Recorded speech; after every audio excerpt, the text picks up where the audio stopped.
Little Red Ladybug.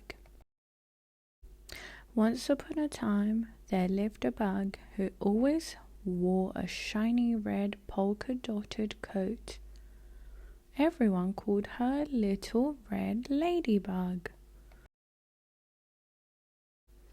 One day, Little Red Ladybug's mother said, "Your grandma is sick. Go into the forest and pick some flowers. Then take them to Granny Bug to cheer her up." Little Red Ladybug's mother kissed her goodbye. "Stay on the path," she said. "That way you won't get into any trouble." "I will," promised Little Red Ladybug. Little Red Ladybug crept along the forest path. By and by, she saw a patch of sunny yellow flowers. She put some in her basket. Next, Little Red Ladybug saw a patch of sky blue flowers. She put some in her basket. Next, Little Red Ladybug saw a patch of ruby red flowers. My, they were lovely.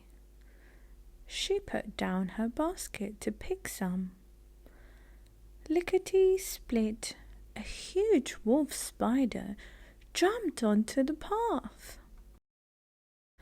"How do you do?" said the big bad wolf spider.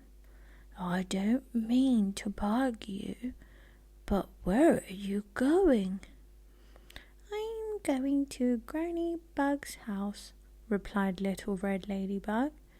"She's sick, so I'm picking some flowers to cheer her up." "How delightful!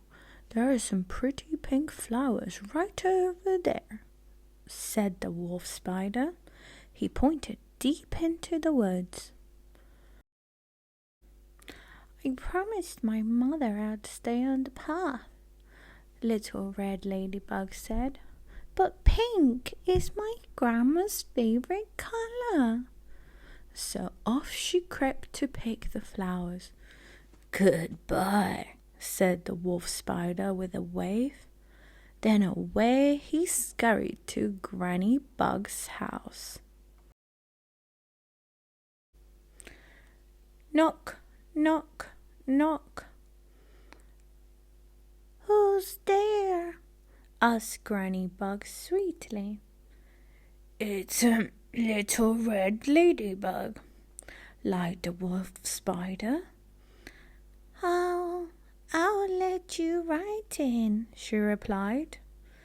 When Granny Bug opened the door, the big bad wolf spider grabbed her. Lickety-split. He used his spider stick to tie her to a chair. "You'll be perfect for my dinner," he said. "Now I just have to wait for my dessert to arrive." By and by, Little Red Ladybug got to Granny Bug's house. Knock, knock, knock.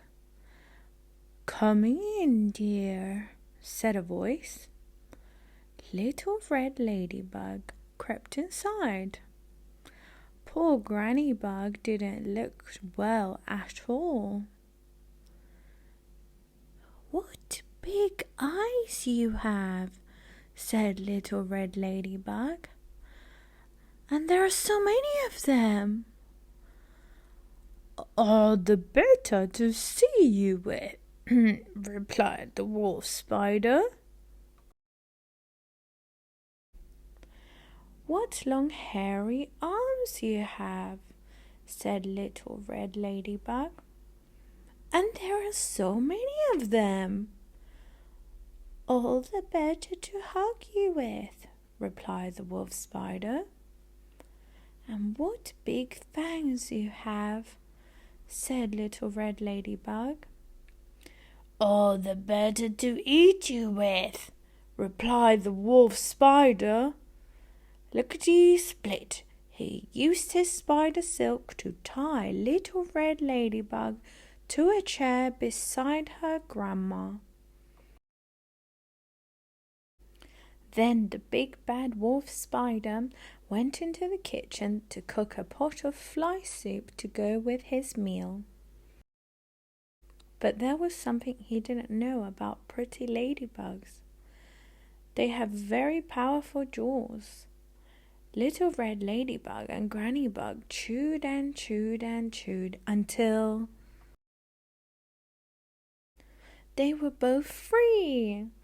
When the big bad wolf spider came back, guess what? Little Red Ladybug and her grandma tied him up with his very own spider silk. Then they called the pest police, who put the big bad wolf spider in a place where he could not bug anyone.